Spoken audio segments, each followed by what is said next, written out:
بسم اللہ الرحمن الرحیم۔ السلام علیکم، ویلکم ٹو مائی چینل کہانیاں۔ ہر آنے والی نیو ویڈیو اپڈیٹس کے لیے چینل کو سبسکرائب کر کے بیل کو آن کر دیں تاکہ آنے والی نئی ویڈیو کی اپڈیٹڈ نوٹیفیکیشنز آپ کو وقت پر مل سکے۔ شکریہ۔ تو چلتے ہیں آج کی کہانی کے بقیہ حصے کی طرف۔ الداہو یہ کیا ہے؟ میں ایک انجان لفظ سن کر حیران رہ گیا۔ الداہو کا مطلب ہے ٹکڑے کرنا۔ لیلا نے میری بات کا جواب دیا۔ ٹکڑے کرنا مطلب؟ میں لیلا کی بات سمجھ نہیں سکا۔ عزازیل نے اپنی موت کو قریب دیکھ کر اپنے آپ کو الداہو کر لیا۔ اس وقت اس کے ساتھ اس کے 4 چیلے موجود تھے، لہٰذا عزازیل نے اپنے آپ کو الداہو کرتے ہوئے اپنے ایک چیلے کو اپنی سانسیں بخش دی، دوسرے چیلے کو اپنا خون اور تیسرے کو اپنے جسم کے دیگر اعضاء اور چوتھے کو اپنا گوشت اور کھال دے کر زمین کے چاروں سمتوں میں بھگا دیا۔ لیلا بولی، بھگا دیا مطلب؟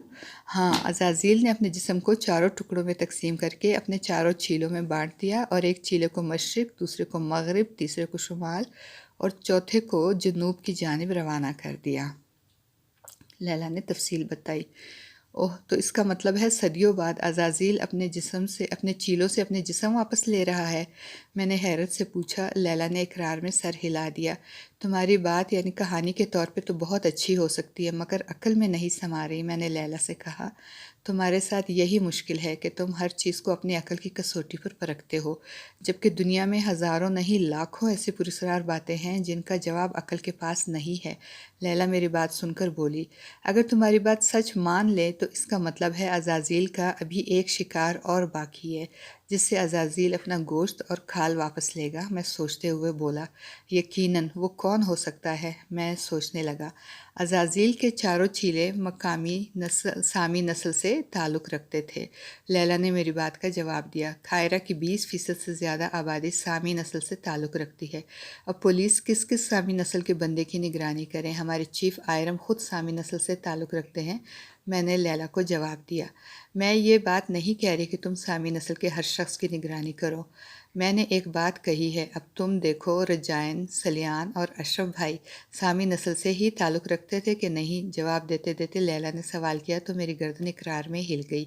وہ تینوں نہ صرف سامی نسل سے تعلق رکھتے تھے بلکہ وہ تینوں اولاد کی نعمت سے بھی محروم تھے۔ میں نے سوچتے ہوئے کہا، اسی لیے عزازیل واپس آیا ہے کہ اب اس کے جسم کی حفاظت کے لیے اس کے چیلوں کی نسل ختم ہو رہی ہے اور یقیناً اس کا 4تھا چیلا بھی نہ صرف سامی نسل سے ہوگا بلکہ وہ بھی لاولد ہوگا۔ لیلا بولی، سامی نسل کے بہت سے لوگوں کو تو میں جانتا ہوں، ہمارے چیف آئرم خود سامی نسل سے ہیں، مگر ان کا ایک بیٹا بھی ہے۔ میں سوچتے ہوئے بولا، ضروری نہیں کہ تمہارے چیف ہی عزازیل کے چیلوں کی نسل سے ہوں، کوئی اور بھی ہو سکتا ہے۔ لیلا بولی، اس کا مطلب ہے میری تفتیش یہاں آ کر ٹھپ ہو جاتی ہے، میں عزازیل کے اگلے شکار کا انتظار کروں؟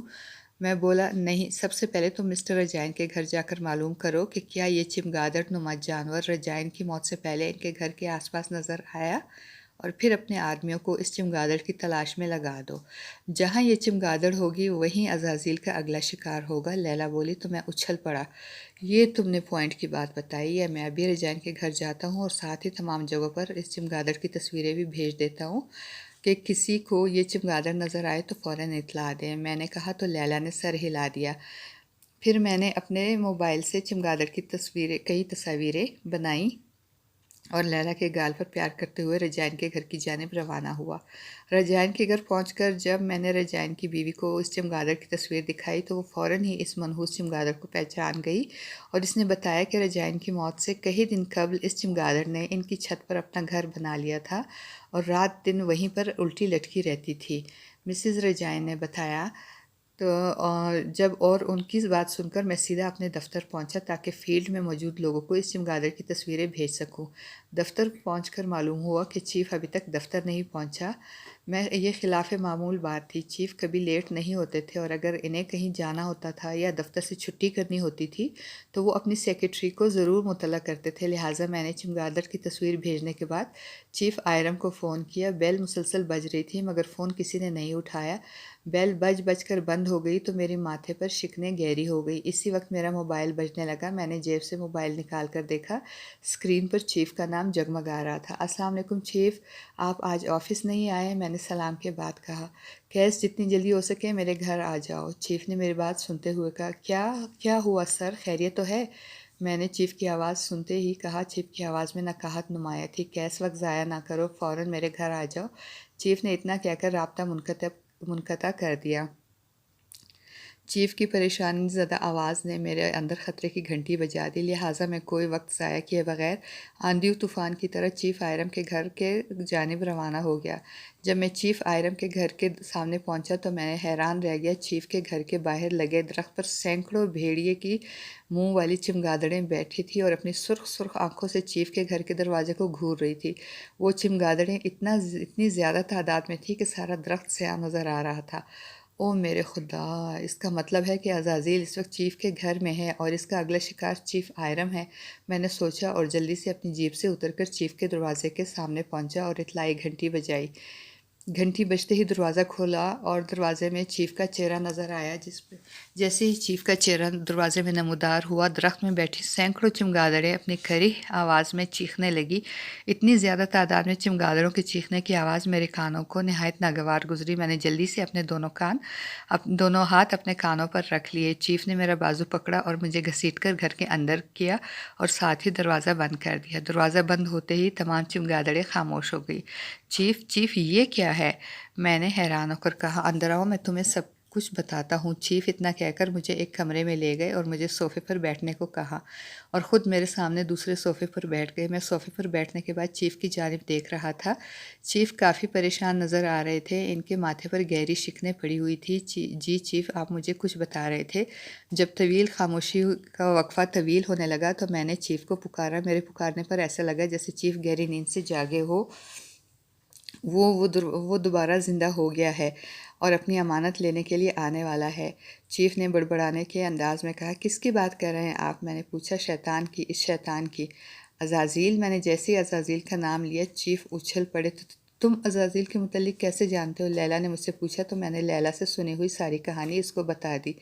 لیلا کی بتائی ہوئی ساری باتیں درست ہیں، میری بات سن کر چیف نے کہا۔ تو عزازیل کے چوتھے چیلے کی نسل سے آپ تو ہیں؟ تو میں نے ڈرتے ڈرتے پوچھا تو چیف نے اقرار میں سر ہلا دیا۔ تو چیف، عزازیل کے تو سارے چیلے الاول تھے، یعنی ان کی اولاد نہیں تھی، اسی لیے وہ اپنا جسم لینے واپس آیا۔ مگر آپ کا تو ایک بیٹا ہے، میں نے جھجکتے ہوئے پوچھا۔ یہ بات صرف میرے چند قریبی عزیز جانتے ہیں اور آج میں تمہیں بتا رہا ہوں۔ چیف نے کہا، جی، میکائل میرا بیٹا نہیں ہے۔ چیف نے اپنے بیٹے کا نام لیتے ہوئے کہا تو میں اچھل پڑا۔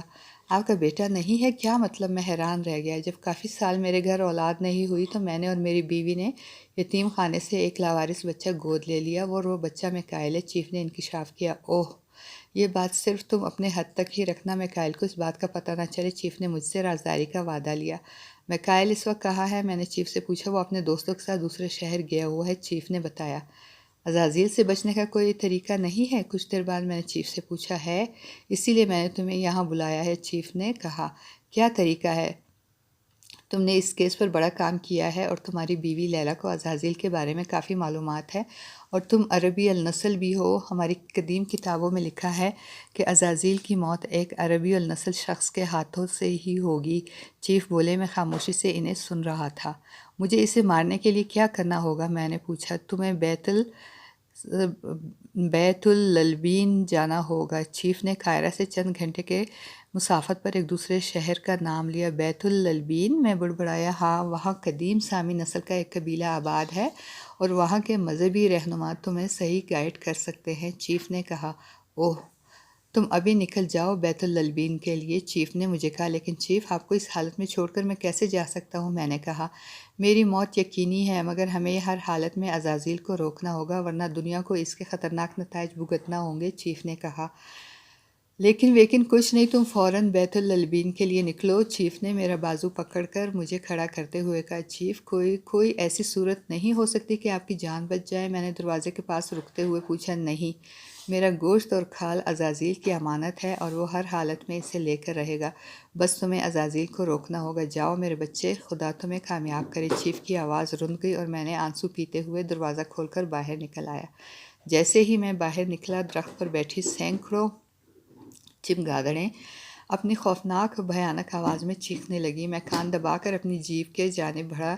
اسی وقت 4-5 چمگادڑیں تیزی کے ساتھ اڑتی ہوئی میرے قریب آئی اور مجھ پر حملہ آور ہوئی۔ میں تیزی کے ساتھ نیچے بیٹھ گیا۔ چمگادڑوں کا حملہ ناکام ہوا تو مزید چمگادڑیں درخت سے اڑی اور تیزی کے ساتھ میری جانب بڑھی۔ میں نے اپنا ہاتھ سر سے بلند کر کے ان چمگادڑوں کا مقابلہ کرنا چاہا، مگر کئی چمگادڑیں میرے ہاتھ سے ٹکرا کر روڈ پر گر پڑی۔ مگر ایک چمگادڑ کا تیز ناخن میری گردن پر پڑا تو میری سسکاری نکل گئی۔ اسی کے ساتھ درخت پر بیٹھی ساری چمگادڑیں مجھ پر حملہ کرنے کے لیے میری جانب لپکی۔ ان سب کے ایک ساتھ اڑنے کی وجہ سے اندھیرا سا چھا گیا۔ میں تیزی کے ساتھ جیپ کے قریب پہنچا اور میں نے جیپ کا دروازہ کھولا اور جلدی سے جیپ کے اندر بیٹھ گیا، اور ساری چمگادڑیں میری جیپ پر حملہ آور ہو گئی۔ وہ چمگادڑیں میری جیپ کی چھت پر ونڈ سکرین پر بیٹھی اپنے ناخنوں سے جیپ کی چھت اور ونڈ سکرین کو کھرچ رہی تھی۔ میں نے جلدی سے جیپ سٹارٹ کی اور تیزی کے ساتھ جیپ چلا دی۔ جیپ کے چلتے ہی چمگادڑیں اچھل اچھل کر جیپ سے نیچے گرنے لگی۔ کئی چمگادڑیں جیپ کی ٹائر کے نیچے آ کر مر گئی، مگر پھر بھی سینکڑوں چمگادڑیں جیپ کے ساتھ ساتھ پرواز کر رہی تھی۔ میں جیپ کو نہایت تیزی کے ساتھ چلا رہا تھا۔ کافی دور تک میں تیزی کے ساتھ ڈرائیو کرتا رہا۔ آخرکار چمگادڑوں نے میرا جیپ کا تعاقب بند کر دیا اور واپس چلی گئی۔ جب مجھے محسوس ہوا کہ تمام چمگادڑوں نے میرا پیچھا چھوڑ دیا ہے تو میں نے جیپ سڑک کے کنارے روکی اور شیشے میں اپنی گردن کا معائنہ کیا، جہاں پر ایک چمگادڑ نے اپنے ناخن سے گہری خراش ڈالی تھی جس سے خون ابل رہا تھا۔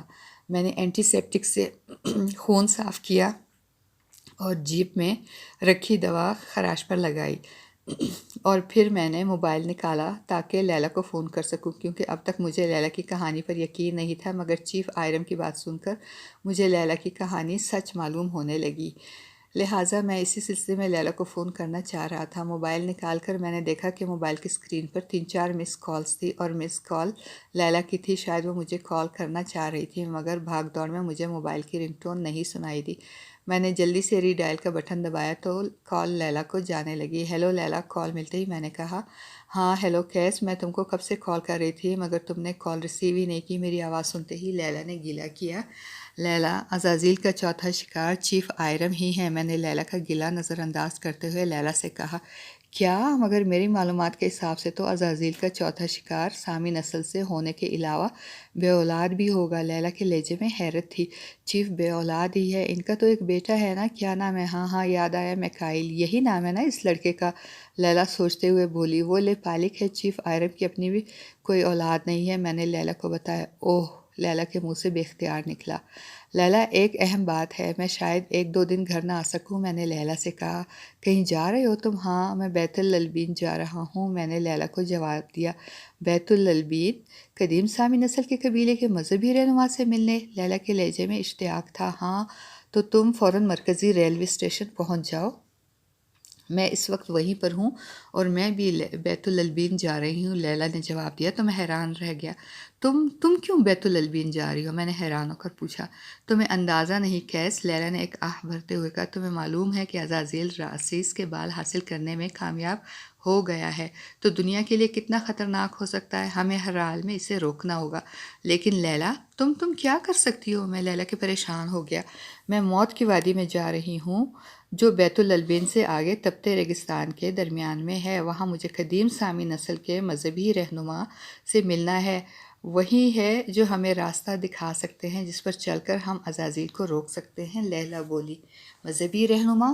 وہ کیا کریں گے؟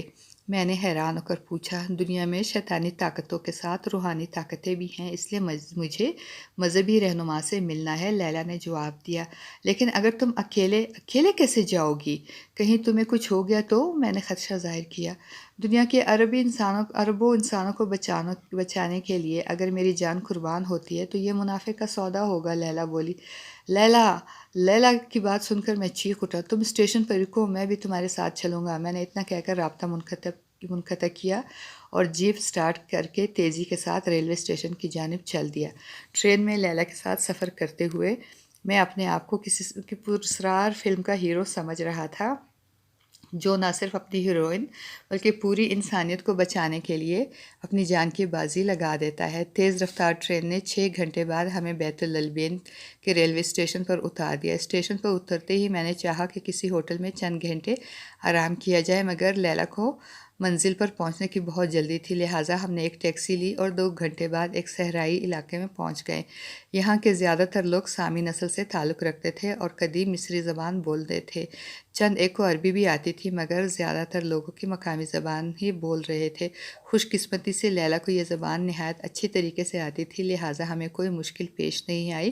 پھر یہاں پر لیلا کے کچھ کانٹریکٹ بھی تھے، لہٰذا اسی صحرائی علاقے میں پہنچتے ہی لیلا نے اپنے ایک دوست کی مدد لی، اور پھر لیلا کا وہ دوست جس کا نام آیان تھا، وہ بھی اور لیلا اونٹوں پر سوار ہو کر صحرا میں نکل پڑے۔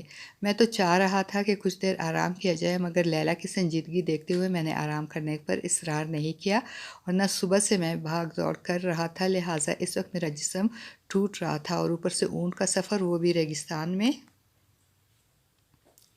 میرے جسم کا جوڑ جوڑ درد کر رہا تھا۔ چند گھنٹوں کی مسافت مجھے زندگی بھر کی مسافت معلوم ہو رہی تھی۔ چند گھنٹے بعد ہی ہم ایک ایسی جگہ پہنچ گئے جہاں چند درخت تھے، ساتھ ہی میٹھے پانی کی موجودگی کا احساس بھی ہو رہا تھا۔ شاید ریگستان میں یہ کوئی نخلستان تھا۔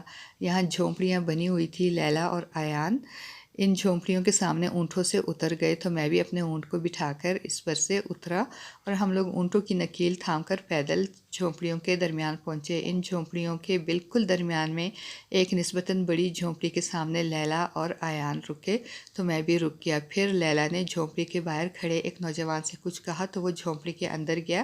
ہم تینوں نے اپنے اونٹ وہاں کھڑے دوسرے نوجوان کو دے دیے، جنہیں وہ جھونپڑی سے دور لے گیا۔ کچھ دیر کے بعد جھونپڑی میں جانے والا نوجوان واپس آیا اور اس نے ہاتھ کے اشارے سے ہمیں جھونپڑی میں جانے کو کہا، تو لیلا نے آیان کو باہر رکنے کا کہا اور میرا ہاتھ پکڑ کر جھونپڑی میں داخل ہو گئی۔